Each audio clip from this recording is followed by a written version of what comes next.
अस्सलाम वालेकुम जी, कैसे हैं आप सब लोग। उम्मीद करती हूँ कि सब ठीक ठाक होंगे। किचन के कमाल के टोटके।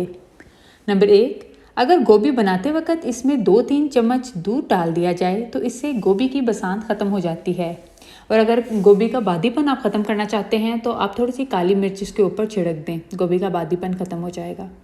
नंबर 2, अगर लोड शेडिंग की वजह से समटाइम ऐसे होता है कि फ्रिज कूलिंग सही नहीं करती है, या फिर आप किसी भी और वजह से फ्रिज ख़राब है, या किसी भी वजह से अगर गोश्त को बगैर फ्रिज के रखना चाह रहे हैं, तो गोश्त को ख़राब होने से बचाने के लिए आपने ये करना है कि गोश्त में नमक और आधी प्याली पानी डालकर आपने इसको उबाल लेना है। फिर 24 घंटे बाद एक बार फिर आप इसे गर्म कर लें। इस तरह गोश्त आप फ्रिज के बगैर भी 3 से 4 दिन तक रख सकते हैं। नंबर 3, मच्छरों को भगाने के लिए 1 कप में पानी और चंद काफूर की गोलियां डालकर कमरे के कोने में रख दें, मच्छर नहीं आएंगे। नंबर 4, खीर बनाते वक्त दूध बहुत जल्द नीचे लग जाता है। इस लगे दूध से खीर का जायका भी ख़राब हो जाता है। जब भी खीर पकाएं, बर्तन में थोड़ा पानी डालकर उबाल लें और फिर पानी फेंक दें, फिर इसमें खीर बनाएं। इस तरह दूध नीचे नहीं लगेगा और खीर भी लजीज बनेगी। जब भी कोई चीज़ फ्राई करें तो तेल में 1-2 लौंग डाल लें, फ्राई की हुई चीज़ का जायका बढ़ जाएगा। इसके बाद अजी शलजम का खारापन दूर करने के लिए शलजम में नमक डालकर रख दें, फिर पकाएं, जायका बेहतर हो जाएगा। कुछ लोग पकाने के बाद जो है चीनी या गुड़ का इस्तेमाल भी करते हैं ताकि इसका खारापन शलजम का दूर हो जाए। अगर सलाद का प्याला खूब ठंडा कर लिया जाए और फिर बाद में इसमें सलाद रखें तो सलाद ज़्यादा देर तक ताज़ा रहेगा, बासी नहीं होगा जल्दी। अंडे में 1 चम्मच दूध मिला लेने से ऑमलेट ज़्यादा फूला हुआ बनता है। और अगर चावल ढीले और जुड़े हुए बनते हैं तो चावल बनाते हुए चंद बूंदे नींबू के रस की मिला लें और दम लगाने के वक़्त चावल 75% तक गले हुए होने चाहिए। इसके बाद दम लगाएं। बाकी 25% दम के दौरान पक जाएंगे और खिले खिले बनेंगे।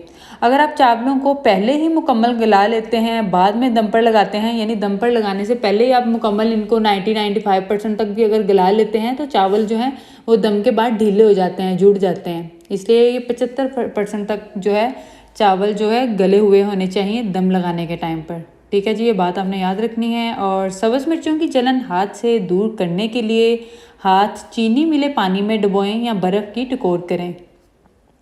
किचन और सिंक की नालियों में रोज़ाना रात को कपड़े धोने वाला सोडा और तेज़ गर्म पानी डाल दें, नालियाँ कभी भी बंद नहीं होंगी। पतीली में अगर दाग लग जाएं तो इसमें अंडे उबालें, दाग खुद ब खुद साफ़ हो जाएंगे। मछली को तलने से पहले अगर थोड़ा सा कॉर्नफ्लोर लगा दिया जाए तो कतले तलते वक्त टूटेंगे नहीं। शीशे की कोई चीज़ टूट जाए तो इसकी किरचियाँ इकट्ठी करना बहुत मुश्किल होता है। इसके लिए आपने ये करना है कि कोई ऊनी कपड़ा लेकर गीला कर लें, फिर इन जगहों पर रखें जहाँ किरचियाँ गिरी हुई हों। सब बिखरी हुई किरचियाँ कपड़े को लग जाएंगी। हरा धनिया और पुदीना अगर ज़्यादा दिन तक ताज़ा रखना हो तो गिलास में ठंडा पानी डालकर धनिया इसमें खड़ा कर दें और फ्रिज में रख दें, कई दिनों तक ताज़ा रहेगा। चाय की बची हुई पत्ती को फेंकने की बजाय इसे एक अलग बर्तन में निकाल कर खुश्क कर लें। अब इसको एक मलमल के कपड़े पर लगाकर इससे बर्तन धोएं, बर्तन चमक उठेंगे। सालन में नमक कम करने के लिए अगर सालन में नमक ज़्यादा हो जाए तो एक आलू काट कर सालन में डाल दें और 10 मिनट तक 5 से 10 मिनट तक आप तकरीबन इसको हल्की आंच पर पकाएं। इसके बाद आप आलूओं को निकाल दें। आलू जो है वो इजाफी नमक को इसमें से जज़ब कर लेंगे और बाद में आप अपने टेस्ट करके अपने हिसाब से नमक जो है वो एडजस्ट कर लीजिएगा। इससे नमक कम हो जाएगा और जायका भी ख़राब नहीं होगा सालन का।